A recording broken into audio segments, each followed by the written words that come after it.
Shalom, selamat pagi jemaat yang dikasihi di dalam Tuhan. Bersyukur untuk hari baru yang Tuhan berikan kepada kita saat ini. Mari Bapak Ibu Saudara sekalian, sebelum kita melaksanakan serangkaian aktivitas dan kegiatan kita hari ini, kita akan merenungkan kebenaran firman Tuhan. Mari kita berdoa terlebih dahulu. Tuhan, kami bersyukur untuk setiap anugerah yang kami rasakan di dalam kehidupan kami. Terima kasih untuk kebaikan Tuhan yang boleh menyertai istirahat kami malam hari ini. Pagi ini kami boleh bangun dengan kekuatan yang baru. Kami tahu itu semua juga adalah anugerah yang datang dari Tuhan. Dan sebentar kami akan bersama merenungkan dan membaca firman Tuhan.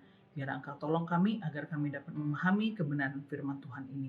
Terima kasih Tuhan, di dalam nama Yesus Kristus kami berdoa dan bersyukur. Amin. Jemaat yang dikasihi dalam Tuhan, firman Tuhan hari ini terambil di dalam Yesaya 60 ayat yang pertama hingga ayat yang ke-7. Saya akan bacakan ayat firman Tuhan ini bagi Bapak Ibu Saudara sekalian. Di bawah satu perikop judul kemuliaan Sion yang akan datang. Bangkitlah menjadi teranglah, sebab terangmu datang dan kemuliaan Tuhan terbit atasmu.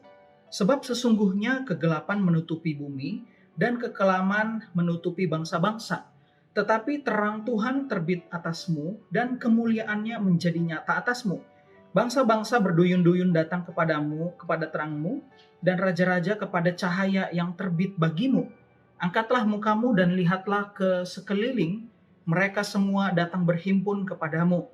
Anak-anakmu laki-laki datang dari jauh, dan anak-anakmu perempuan digendong.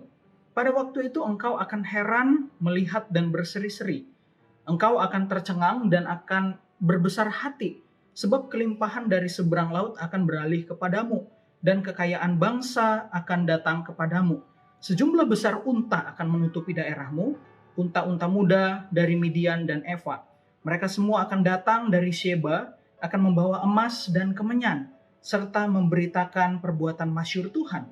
Segala kambing domba Kedar akan berhimpun kepadamu, domba-domba jantan Nebayot akan tersedia untuk ibadahmu. Semuanya akan dipersembahkan di atas mezbahku sebagai korban yang berkenan kepadaku, dan aku akan menyemarakkan rumah keagunganku. Sedemikian jauh pembacaan firman Tuhan bagi kita sekalian. Jemaat yang dikasihi dalam Tuhan, seorang teolog bernama John Goldin Gay menemukan hal menarik di dalam kitab Yesaya yang kita baca. Khususnya di dalam penggunaan kata mispat, atau di dalam bahasa Inggris proper, kesesuaian atau ketepatan, dan sedaka, righteous atau kebenaran. Goldin Gay mengatakan bahwa pasal 1 hingga 39 menceritakan penghukuman Allah kepada bangsa-bangsa Israel, karena ternyata bangsa Israel gagal melaksanakan kedua hal tadi, yakni mispat dan juga sedaka. Namun nuansa penulisan kitab Yesaya berubah saat masuk di pasal 40 hingga 55. Bapak Goldin Gay kemudian mengatakan bahwa di bagian ini Allah menyatakan bahwa ketika bangsa Israel melaksanakan mispat dan sedaka, maka Allah akan menolong mereka dari kesengsaraan yang mereka alami. Pasal 60 yang baru saja kita baca masih diikat di dalam satu rangkaian besar tentang mispat dan sedaka. Di pasal ini kita melihat bahwa Allah menyatakan bahwa terang itu telah datang dan kemuliaan Allah terbit atas Israel. Di ayat yang pertama kita bisa lihat. Begitu terangnya kemuliaan itu sehingga kegelapan tidak lagi menutupinya. Dan bangsa-bangsa datang kepada terang itu. Saudara bisa baca di ayat yang kedua dan ayat yang ketiga.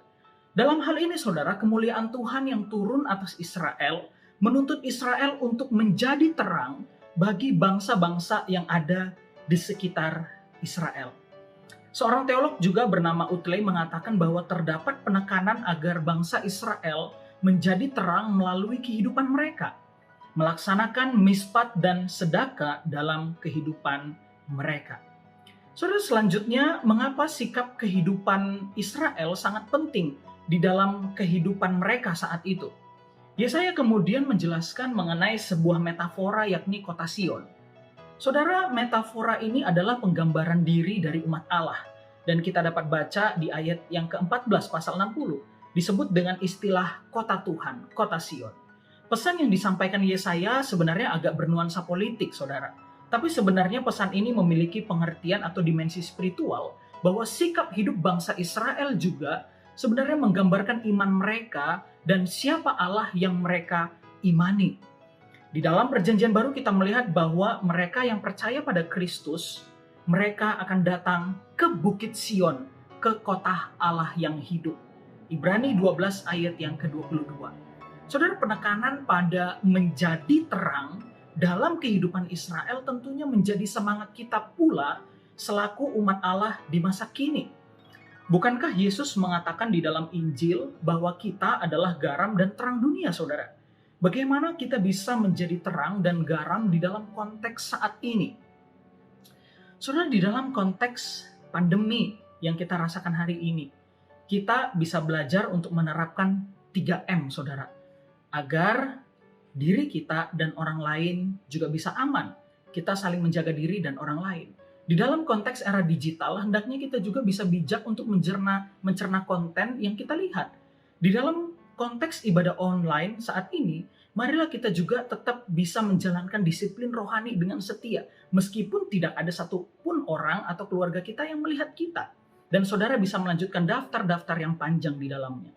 Seterusnya saudara, kita melihat di ayat 4 hingga 14, kita melihat bahwa Alkitab menuliskan bahwa bangsa-bangsa di Israel, di sekitar Israel datang membawa upeti, unta, emas, kemenyan, kambing domba, kapal Tarsis yang membawa perak, tembok yang dibangun orang asing, dan juga pohon sanobar yang dituliskan di ayat 13.